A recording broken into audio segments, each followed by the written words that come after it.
বাংলাদেশ জামাত ইসলামের কেন্দ্রীয় সহকারী সেক্রেটারি জেনারেল মাওলানা রফিকুল ইসলাম খান বলেছেন, খেয়াল করে দেখবেন এবার হিন্দুরা জামাত ইসলামীকে ভোট দেবে।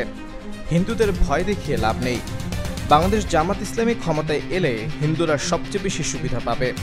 নাগরিক হিসেবে সব নাগরিক অধিকার তারা পাবে। মুসলমান যেমন তাদের ধর্মীয় অধিকার পালন করে, হিন্দুরাও তেমনভাবে তাদের ধর্মীয় অধিকার পালন করার সুযোগ পাবে। ইসলামী সরকার হিসেবে অমুসলিমদের সব ধর্মীয় উৎসব পালনে নিশ্চয়তার গ্যারান্টি দেবে।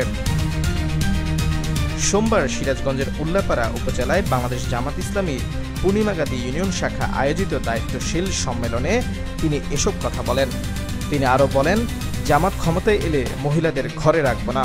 মহিলারা হচ্ছে মায়ের জাত, তাদের স্থান সবার উপরে। জামাত ইসলামে যদি রাষ্ট্র পরিচালনার দায়িত্ব পায়, মহিলাদের জন্য স্কুল, কলেজ, বিশ্ববিদ্যালয় সবকিছুই থাকবে। মহিলারা বিসিএস পরীক্ষা দেবে, আর্মি অফিসার হবে, পুলিশ অফিসার হবে, মহিলারা ব্যাংকের ম্যানেজারও হবে। আমরা শুধুমাত্র জায়গাটা আলাদা করে দেব। মা বোনদের ব্যাংকে গিয়ে পুরুষের সঙ্গে লাইন ধরে কিংবা ধাক্কাধাক্কি করে টাকা তুলতে হবে না।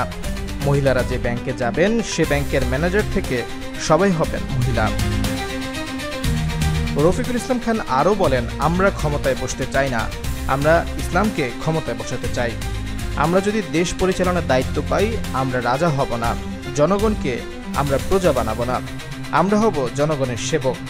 আমরা বিশ্বাস করি আমাদের কেউ পরাজিত করতে পারবে না। ভয় করব না, নির্ভরশীল হব না এবং সাহায্য চাইব না। তিনি আরও বলেন, এক ফেসিবাদকে বিদায় করেছি, বাংলার মাটিতে আর কোনো ফেসিবাদকে আমরা জন্ম হতে দেব না। বাংলাদেশের মানুষ এ বিষয়ে বদ্ধপরিকর।